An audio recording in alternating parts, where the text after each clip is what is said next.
Hey everyone, welcome to The Teller's Turn. If you love a good mystery or a spooky tale, you're in the right place. Tonight, we have something that will make you look at time in a whole new way. In this story, we follow a man who buys an old, strange clock at an estate sale. But this isn't just any clock, it's ticking down to something terrifying. What happens when the countdown reaches 0? Stay tuned and find out in the clock that counts down. Before we begin, don't forget to like this video, share it with your friends, and subscribe to The Teller's Turn for more chilling stories like this one. Let's dive in. The Clock. A tale of ticking dread. Evan had always been intrigued by the echoes of the past. To him, antiques weren't just items. They were fragments of history, whispers of lives long gone. On a quiet Saturday morning, with the crisp air tinged with nostalgia, he strolled into a local estate sale. Tables displayed mismatched relics, porcelain dolls with cracked faces, stacks of yellowed books, and tarnished silverware that shimmered faintly under dim lighting. It was a treasure trove for someone like Evan. But something peculiar demanded his attention. Amid the clutter of forgotten belongings stood a clock. It was enigmatic, its wooden frame meticulously crafted, yet weathered by time, and its digital display glowing faintly with numbers: 72, 1436. The soft, rhythmic ticking resonated faintly in Evan's chest, reverberating through his very core. "Strange piece," murmured the elderly seller, his voice gravelly, his tone knowing. He seemed to emerge from nowhere, his presence as unsettling as the clock itself. Leaning in with a conspiratorial smirk, he added, "Doesn't tell time, just ticks down. Some say it's cursed." Evan laughed nervously, passing off the creeping sense of unease as silly imagination. Though the old man's grin faded to a grim, almost resigned expression, Evan felt irresistibly drawn. The clock whispered to him in ways he couldn't explain. Without hesitation, with his heart whispering questions even his logic couldn't form, Evan handed over the money.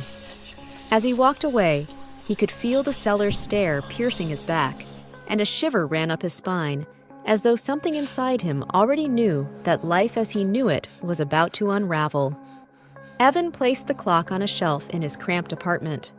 It fit awkwardly among piles of books, scattered trinkets, and other oddities he'd accumulated over the years. The digital display now read 72, 1012. Evan smirked at its seeming pointlessness. "What's the point of a countdown clock with no purpose?" he muttered, trying to brush off the small jab of unease creeping into his thoughts. Yet, try as he might, he couldn't ignore the faint, vibrating tick that emanated from the clock. It followed him everywhere, growing louder until the sound nestled in the walls themselves, transforming his cozy apartment into a cavern of tension. Every corner seemed to hum with its chilling rhythm. That night, as shadows crept across the ceiling, Evan struggled to sleep. The ticking grew maddeningly loud, becoming the ghost of every sound in the room. His heartbeat seemed to synchronize with its foreboding rhythm. Then, as the clock struck 0 hours, 0 minutes, and 0 seconds, the lights flickered violently, and from somewhere in the building, a blood-curdling scream tore through the silence. Evan bolted upright, drenched in cold sweat, his chest heaving. With trembling fingers, he glanced at the clock. It was silent now. Reset. 48, 0 o'clock. The rhythm returned, just as steady as before. What happened? His question hung in the air unanswered as dread began to take hold. Morning brought only more questions and an eerie sense of déjà vu. Evan turned on the TV as a distraction while sipping his coffee. The screen buzzed, static flickering before a news anchor's voice finally cut through. "Tragedy struck last night," announced the anchor grimly. "Local resident Mr. Grant was found dead in his home. Authorities report no signs of struggle. The cause of death remains a mystery." Evan's coffee cup slipped from his hands, shattering on the floor. Panic clawed at his mind as he glanced at the clock. Its faint, unrelenting digits ticked down: 47, 58, 31. The timing wasn't a coincidence. It couldn't be. His thoughts swirled with growing fear. The clock? No, it's impossible. But the unsettling hum of the ticking disagreed. Days stretched into sleepless nights as Evan began to feel the clock's malevolence intensify.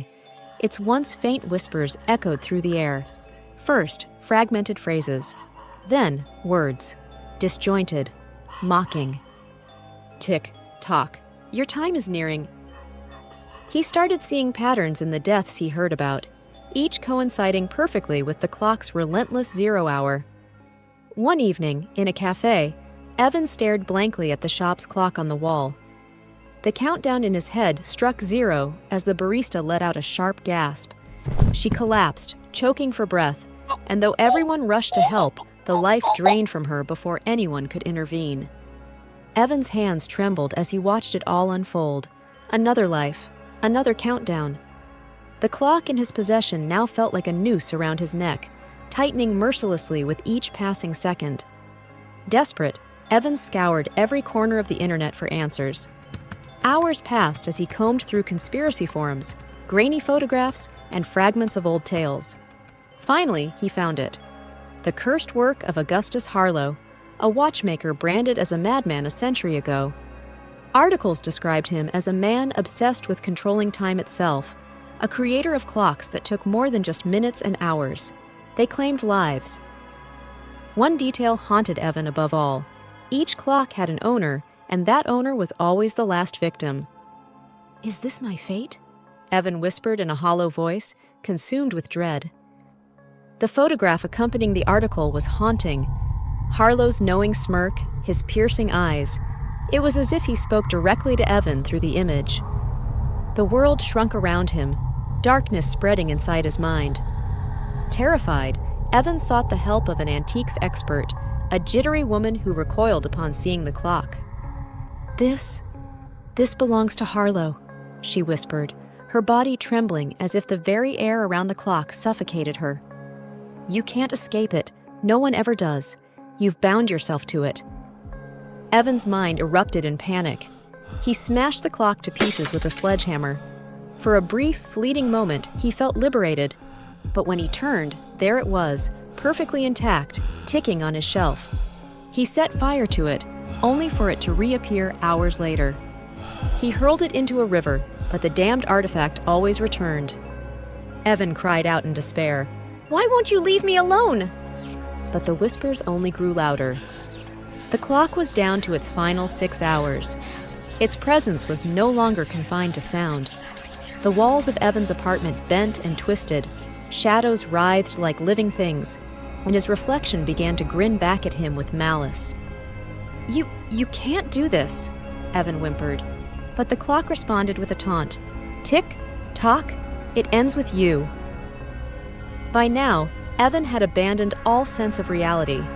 With each tick, the world seemed to crumble further.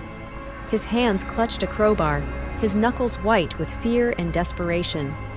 But what could he fight? The walls? The shadows? The haunting whispers that danced along every crevice of his consciousness? The numbers raced toward 0. Evan collapsed onto the floor, the sheer weight of dread rendering him mute.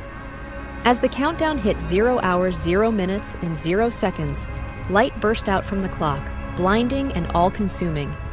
It engulfed Evan completely, leaving only silence in its wake. The ticking stopped. When the world finally steadied, Evan's apartment was left cold, unearthly still. Yet something remained, lurking. The shadows in the corners of the room seemed more present, more watchful.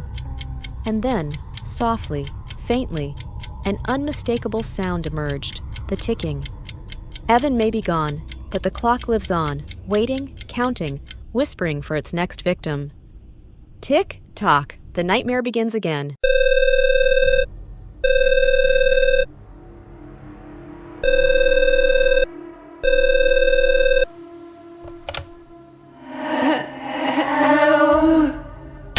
The voice that haunts the airwaves. Late at night, when the world is wrapped in darkness, there's something comforting about hearing a familiar voice on the radio. Jake, a charismatic late-night host, loved being that voice. guiding sleepless listeners through their lonely hours. But one fateful evening, Jake's familiar voice became something far more chilling, a warning that still haunts the airwaves to this day. Jake adjusted his microphone, welcoming listeners as he always did. Jake, cheerful. Good evening, night owls. This is Jake, your host for the Midnight Hour. Tonight's topic, dreams and nightmares. What keeps you awake? Call in and let's talk. The studio felt cozy, the soft glow of the on-air sign reflected on the glass walls. Jake leaned back in his chair, sipping his usual black coffee.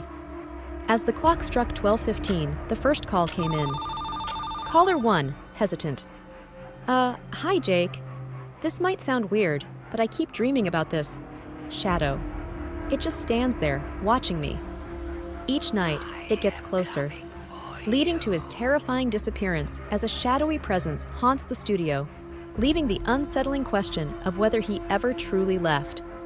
Jake chuckled, his voice warm but slightly dismissive. Jake, chuckling. Classic sleep paralysis. It's creepy, but trust me, it's harmless. Just your brain playing tricks on you. The caller seemed reassured and hung up. Jake laughed it off, but his gut betrayed him. Something about the caller's voice lingered in his mind. Shaking it off, he moved on, unaware of what the night would bring. Around 1 a.m., the phone rang again. Jake answered with his usual cheer, but this time, the voice on the other end was slower, quieter. Jake answered with his usual cheer, but this time, the voice on the other end was slower, quieter.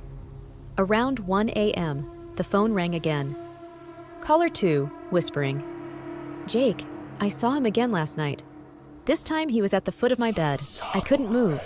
He leaned down and whispered your name. A nervous laugh escaped Jake's lips. What were the odds of 2 similar calls in one night? Jake, laughing nervously. My name? Now that's unsettling. Maybe it's time to lay off the late-night horror movies. But the tension in the studio thickened. The usually comforting glow of the on-air sign seemed cold, and the shadows in the corners stretched unnaturally. When the line from the caller went dead, the silence wasn't calming, it was oppressive. Then the phone rang again. Caller 3 panicked. Jake, you have to listen. It's not just a dream. He's real. He's in my house. The line went dead mid-sentence. Static hissed through Jake's headphones, chilling him to the core. For the first time that night, Jake felt real fear. Jake stood from his chair, glancing around the studio nervously. The energy in the room had changed. It felt alive. He forced himself to face the microphone again, determined to carry on with the show. Jake, trying to sound steady. All right, folks, let's keep the calls coming. Let's take our minds off these spooky nightmares and have some fun. Jake encounters a series of eerie calls from listeners, leading to his terrifying disappearance as a shadowy presence haunts the studio. But the next call didn't bring fun. It brought terror. Distorted voice through static. You invited me in, Jake. Every word you speak brings me closer. Jake froze, gripping the edge of his desk. The voice wasn't singular. It was layered, unnaturally deep yet faintly familiar. His eyes darted to the window separating him from the soundproof booth. In the glass, he saw it. A tall, dark figure, featureless but undeniably human in shape. It stood motionless. Jake spun around to face the room, but no one was there. Jake, whispering to himself. Get a grip, Jake. It's just your mind playing tricks. Yet, it wasn't just his mind. The shadows on the walls seemed to move, dancing in jagged, unnatural patterns. Jake's hands trembled as the phone rang once more. He refused to answer. Jake stared blankly at the studio clock.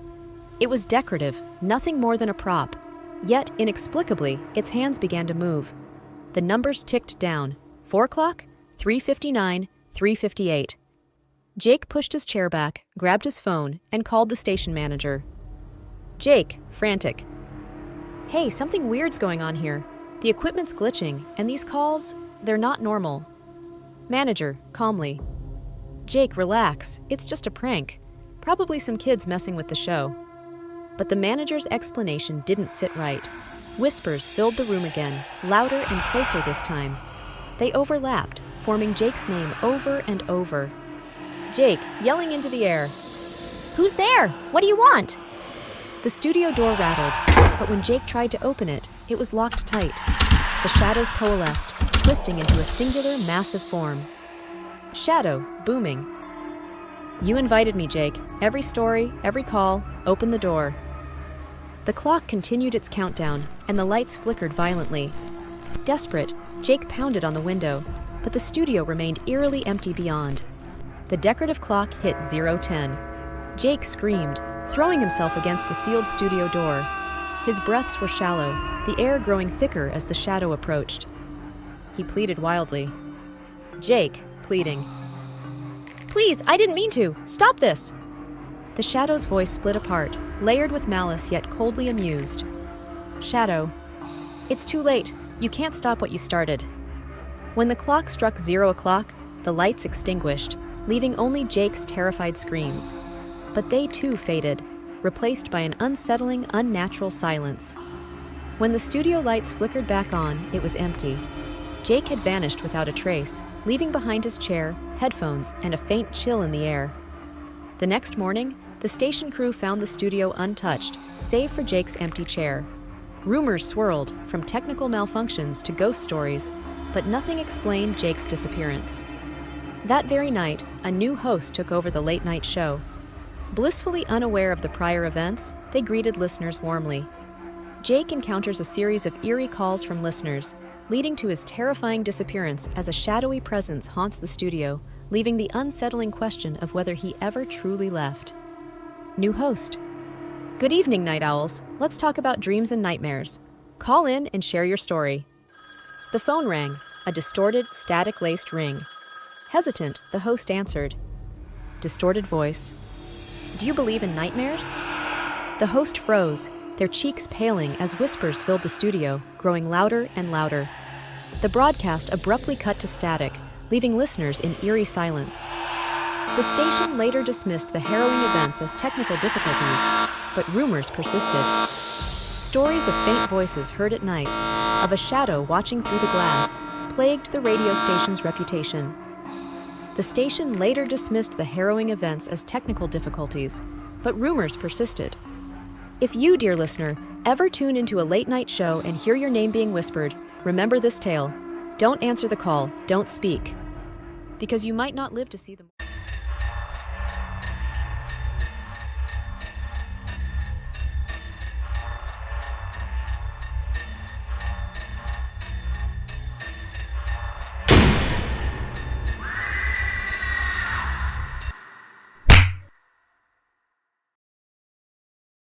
Ethan Marlowe was a man unraveling, an artist drowning in his own mediocrity, haunted by a paralyzing creative block. Desperate for inspiration, he answered an enigmatic newspaper ad almost by instinct, an old mansion on the edge of town, available for little more than pocket change. It promised cheap rent, isolation, and cavernous rooms perfect for a studio. The mansion loomed at the end of a forgotten road, its spires scraping the overcast sky. Weathered by time and neglect, it exuded an aura of tragic beauty, its faded Gothic grandeur cloaked in mist. Ethan ignored the locals' muttered warnings of curses and ghosts as he gripped the rusted iron keys. Superstition held no sway over a man burdened by his own demons. Inside, shadows claimed dominion over the space, their edges bleeding into crumbling walls and creaking floorboards. The air was bitterly cold, the stillness oppressive. Yet, somewhere deep inside its decaying heart, a beckoning energy stirred. In the attic, Ethan found the source, a glass case cloaked in cobwebs, containing a paintbrush unlike any he'd ever seen. The bristles shimmered with an unnatural luster, even in the gloom. He hesitated as a low whisper blossomed in his mind, a voice both foreign and familiar, urgent and commanding. Use me! Against reason, he reached for it, leaning into the pull as his trembling fingers unlocked the glass. That night, a storm descended, thick sheets of rain beating against splintered windows. Ethan stared at the blank canvas before him, a yawning void that mirrored his own.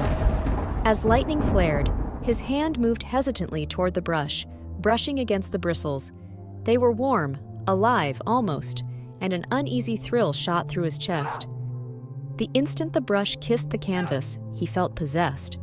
His hand moved in fervent arcs, each stroke carved with urgency and precision.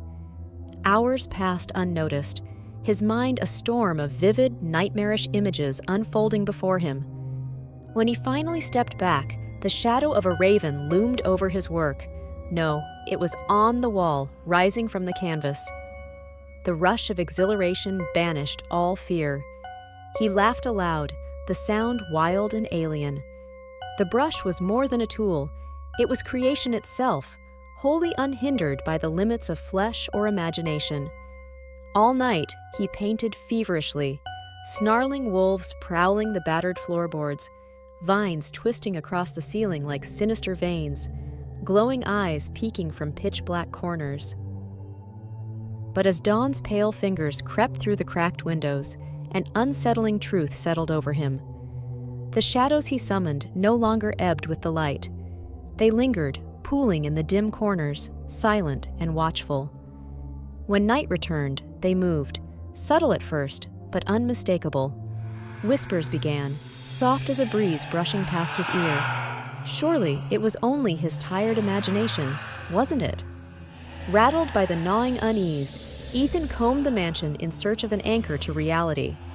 In the library, he unearthed dust-choked journals and brittle sketches. Each page told fragments of the mansion's past and its enigmatic former owner, Alaric Graves. The entries grew darker, jagged words spiraling into madness. Threads wound through tales of a brush, cursed or blessed, capable of transforming imagination into existence. Alaric's final entries spoke of a magnum opus, a painting said to live, to breathe. Ethan's stomach twisted as he turned the last yellowed page. The scribbles dissolved into erratic sketches of tall, gaunt figures shrouded in darkness. Beneath one of them, in sharp, hurried letters, "Beware the Shadow Architect." The whispers grew louder. At first, they echoed Ethan's insecurities, his failures, his long-forgotten regrets. But soon, they mocked him directly, revealing things no one else could know. The shadows crept closer while he slept, casting cold tendrils over his face. And then they began to take form, not just in the paintings, but around the house. One night, as a relentless wind rattled the foundation, Ethan stood before another canvas, paint streaked across his arms. A shadow emerged, not one of his creation, but something far more terrible. It unfurled itself from the wall, rising tall with gaunt limbs that defied comprehension. Its hollow eyes pinned him under their void-like gaze, and the room fell deathly still. "I am the Shadow Architect," it intoned, the voice a guttural vibration. Light seemed to flee from the empty void of its form.